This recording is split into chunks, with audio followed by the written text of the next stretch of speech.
Welcome back to the deep dive where we, really try to get to the bottom of things. And this time, we're diving into the world of restaurants. Well, not exactly the kind with white tablecloths and all that. We're talking about the digital side of restaurants. A bunch of you sent over these guides about opening a restaurant and how to survive, I guess, in the world of digital marketing. And we're here to kind of break it down. So to help us do that, we've got our expert here. Hey everyone, happy to be here. It's a really interesting time for the restaurant industry. Lots of changes. So these guides are, really relevant. For sure. The first one, Marketing Restaurante o Cafeteria High QLDO to Empresa Brill.pdf. It doesn't waste any time. Right out of the gate, it says that 80% of people, looking for a place to eat, they're using the internet to find it.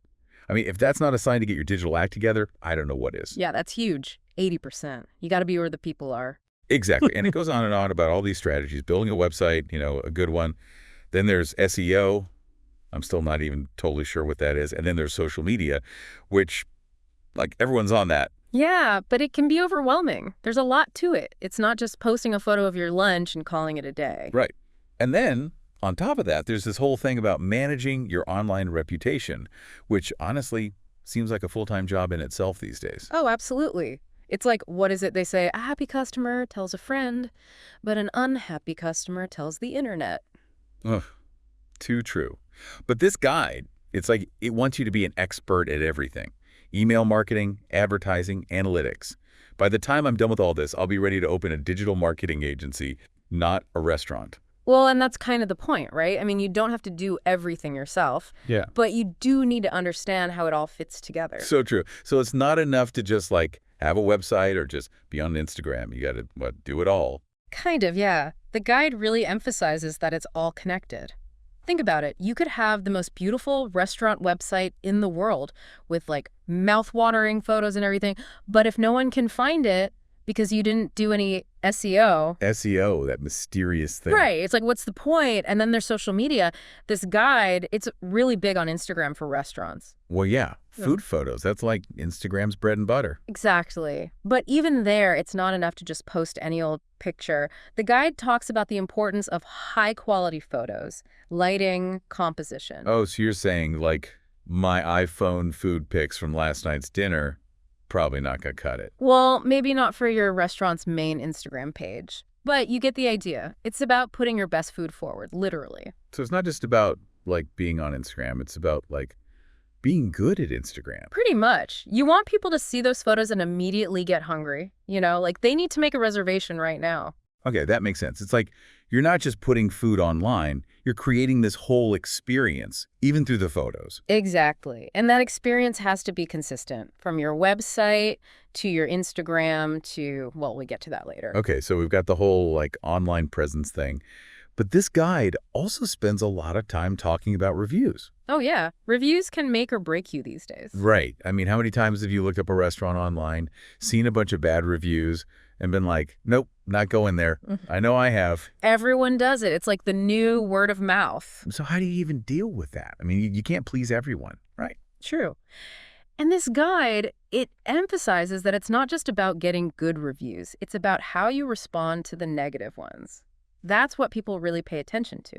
Because, think about it. If you see a bad review and then right underneath it, there's this really thoughtful response from the restaurant owner, actually addressing the issue and maybe even offering to make things right. That says a lot. It's true. It's they actually care. It's not just some faceless corporation. Exactly. Okay, but here's the thing. Managing reviews, that's just one piece of the puzzle. And the second guide, Marketing Restaurante o Cafeteria Guía 1, Cómo abrir mi cafetería or Restaurante.pdf. This one's all about starting a restaurant from scratch. Okay, so if I'm just starting out, where do we even begin? Well, this guide, it really stresses the importance of planning. Having a solid plan before you even rent a space or anything. Makes sense. But how does the whole digital thing fit into that? That's what's interesting. This guide kind of subtly hints that your digital strategy is not something you figure out later. It has to be part of your plan from day one. Got it. So no more scribbling napkin sketches of my future restaurant website. Probably not the best idea. This guide, it talks about all the usual suspects, right? Finding the perfect location. Yeah, location. Right. And then there's the whole ambiance thing, creating the right atmosphere. Oh, for sure. The vibe has to be right. Exactly. And then there's staff, making sure you've got a good team, training, all that. Which honestly feels like a whole other deep dive waiting to happen. Mm, But I can see how all of that is important, even for the, online side of things. absolutely. Think about it. A beautifully designed restaurant that's practically begging to be Instagrammed. Oh, totally. Yeah. It's like free marketing Yeah. built into the design. Exactly. And it's not just about being Instagrammable, it's about the whole customer experience. If your staff is amazing, if the vibe is good, people are going to talk about it online. They're going to tell friends, post about it. Exactly. It all comes back to that online reputation we were talking about. It's all connected. Oh. I'm starting to see the bigger picture here. One thing that both of these guides mention, kind of like in passing, is this company called QuickDot. Have you heard of them? Yeah, they seem to be popping up everywhere these days. As far as I can tell, they're like a kind of a one-stop shop for all things digital marketing, specifically for restaurants. Okay, so they're like us, but, they actually do the work. Yeah, something like that. They'll build you a website, manage your social media, handle SEO, the whole 9 yards. Wow. Okay, so, if you're a restaurant owner and you're feeling totally overwhelmed by this whole digital thing. QuickDot swoops in and saves the day. Yeah, I can see the appeal. Although it's always good to have a basic understanding of these things, even if you're outsourcing. For sure. Knowledge is power and all that. Hmm. So let's say I'm ready to tackle this digital beast head on.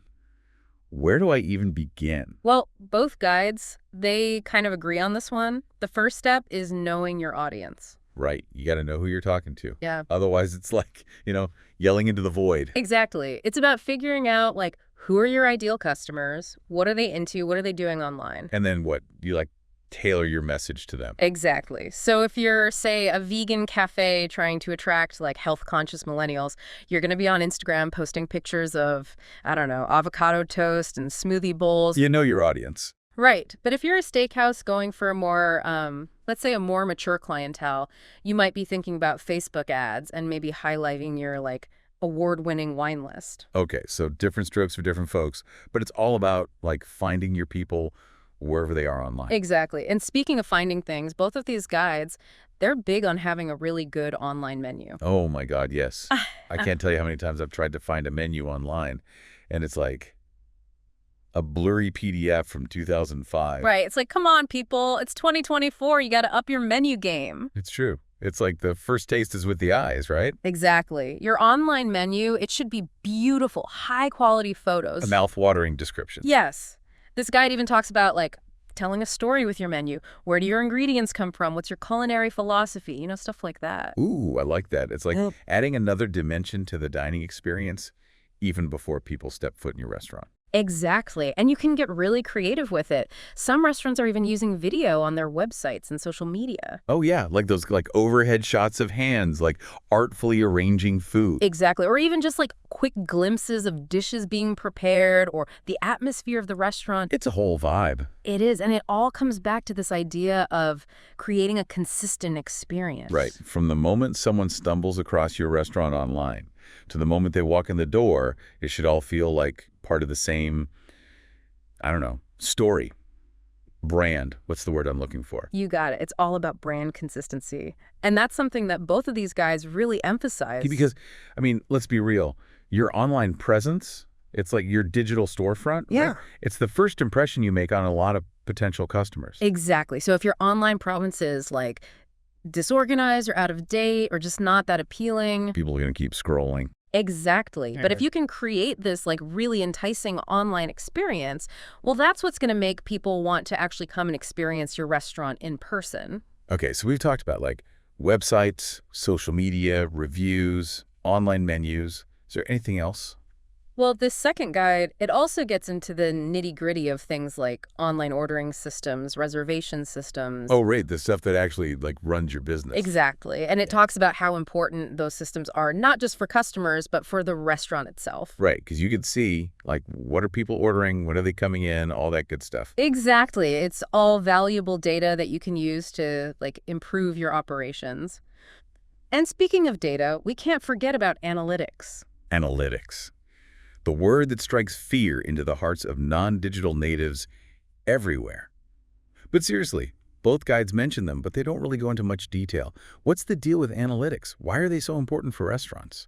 Well, think of analytics like having a team of little digital spies, working behind the scenes of your website and your social media. Okay, I like that. Little digital spies. Right. And they're gathering all this intel on your customers, like what they're looking at, what they're clicking on, how long they're staying on your page. Okay, so you can see like what's working and what's not. Exactly. And then you can use that information to refine your strategy, make better decisions. So instead of just guessing what people want, you can actually see it. Precisely. And the cool thing is you don't need a degree in computer science to understand this stuff. There are tons of tools out there that make it really easy to track your analytics. So even if you're not like a tech whiz, you can still use this stuff to your advantage. Exactly. You don't have to be a tech whiz, but you do need a basic understanding of how it all works. Which, let's be honest, can still feel a little overwhelming. Like, where do you even start? Well, that's the beauty of a service like QuickDot. They can handle all the technical stuff, the SEO, the analytics, all that. So you can focus on what you do best, making amazing food. It's like having a digital partner in crime. Okay, Yeah. so we've covered a lot of ground here. What are the main takeaways? What do restaurant owners really need to know? I think the biggest thing is your online presence. It's not just an afterthought. It's a fundamental part of your business. Yeah, it's like you wouldn't open a restaurant without a kitchen. Exactly. And your online presence, that's your digital kitchen. It's where you're, cooking up interest and engagement and ultimately, hopefully, customers. Love it. All right, so for all you aspiring restaurateurs out there, take note. The digital world is your oyster, or maybe your perfectly plated dish, ready for its Instagram debut. I like that. Thanks for joining us for this deep dive into the world of restaurant and digital marketing. We'll see you next time.